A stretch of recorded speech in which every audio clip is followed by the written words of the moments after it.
નમસ્કાર વાલા વિદ્યાર્થી મિત્રો, કેમ છો? મજામાં ને? આજે આપણે ફરીથી એક તમારા માટે નવો સ્કોલરશિપનો વિડીયો, જે પરીક્ષા હતી એની સ્કોલરશિપની પરીક્ષા તમે આપી, બરાબર?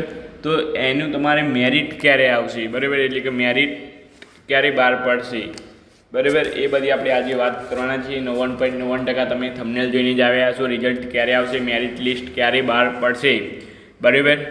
કયા કયા ડોક્યુમેન્ટની જરૂર પડશે, તો એ બધું જ આપણે આમાં જોવાના છીએ. અને મેરિટમાં આવવા માટે કેટલા માર્ક્સની જરૂર પડશે, બરાબર? બધાને આવો જ પ્રશ્ન છે કે અમારે મેરિટમાં આવવા માટે કેટલા માર્ક્સની જરૂર પડશે સર, એ વિડીયો બનાવો.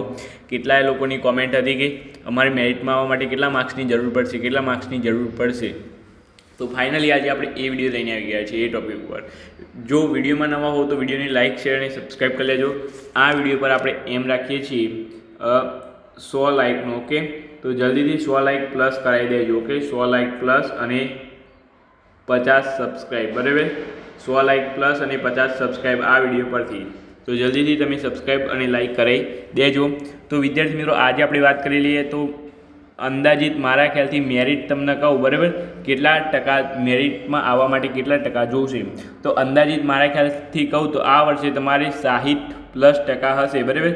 હું એ 2 થી 3 વાર જોઈ લીધું પછી તમને આ કહું છું. અંદાજિત મારા ખ્યાલથી મેરિટ ઉપર 60+ માર્ક્સ હશે તો તમે મેરિટમાં આવી જશો, બરાબર? પહેલી વખતે 2025નું જોયું હોય તો 2025-26માં વિદ્યાર્થી મિત્રો, 2025-26માં SC અને ST ભાઈઓ માટે, એટલે કે વિદ્યાર્થીઓ માટે 51+ મેરિટ હતું, બરાબર? 51+ હોય તો તે ને મેરિટમાં આવી જતા હતા. અને અન્ય વિદ્યાર્થીઓ, બાકીના જેટલા વિદ્યાર્થીઓ છે એમને 62+ હતું, બરાબર? તો એ તમારે જોવાનું રહેશે. તો ખાસ કરીને આ તમે જોઈ લેજો.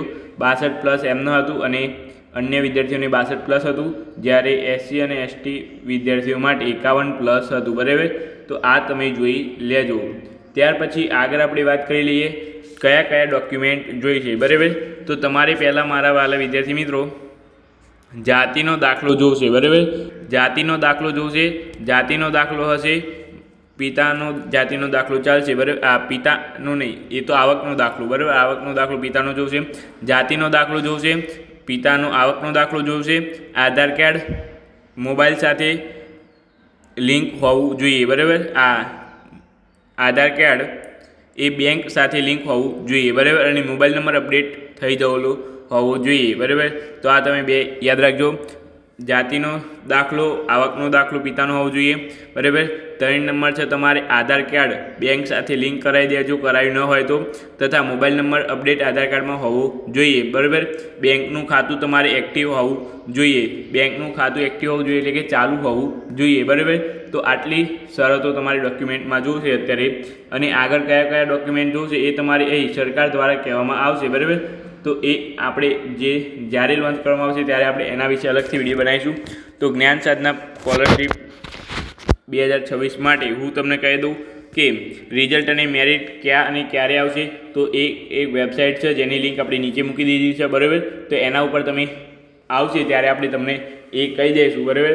તો નીચે લિંક છે, ત્યાંથી તમે જોઈ શકો છો બધું કઈ રીતે આવશે. એ આપણે અલગથી વિડીયો બનાવ્યો છે, બરાબર? અને કયા ડોક્યુમેન્ટ્સની જરૂર પડશે તો એ હું તમને કહી દીધા. મેરિટમાં આવવા માટે કેટલા માર્ક્સની જરૂર પડશે, તો મેરિટમાં આવવા માટે તમારે વાલા વિદ્યાર્થી મિત્રો 60+ માર્ક મારા ખ્યાલ મુજબ, બરાબર?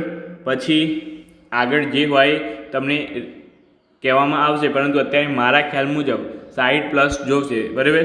તો ચાલો આજનો વિડીયો અહીં એન્ડ કરીએ છીએ. વિડીયોને લાઇક, શેર અને સબસ્ક્રાઈબ કરવાનું ભૂલતા નહીં.